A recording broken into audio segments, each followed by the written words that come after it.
With kids back in school, sports, and birthday parties back in full swing, it comes as no surprise that kids are getting sick more often. But for parents, it's quite a headache. Yep, kids have to stay home, get tested for COVID with results typically taking days. So is there an easier way to tell what's COVID and what's not? All new at 6 o'clock, WCNC Charlotte's Ashley Daly spoke with a pediatrician who said on top of colds, allergies are also in play. Yeah, that's right. And the pediatrician I spoke with today said not only do these symptoms overlap with COVID, but that even the kids who are testing positive with COVID all have varying symptoms, making even a runny nose a nightmare for parents.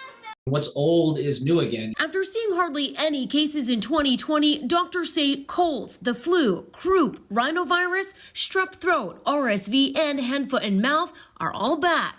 We're seeing a huge uptick in all the classic respiratory illnesses that get transmitted just during this time of year. Dr. Suman Bhowmick is a pediatrician with Novant Health, Waverly Pediatrics and Primary Care. It's just a correlation between just us proximity, being around each other. He says while the common cold is common, today's world is simply more complicated. Which is why in the past, maybe we would be a little bit more cavalier with if we have a stuffy nose, if we're congested, that we'll still go to school and just try to power through. The new recommendations are if you feel sick in any way, or if you're a little bit under the weather, stay home. And if your child is in school, they'll likely have to test negative for COVID before returning, leaving parents like Maya Robinson Napier feeling fatigued.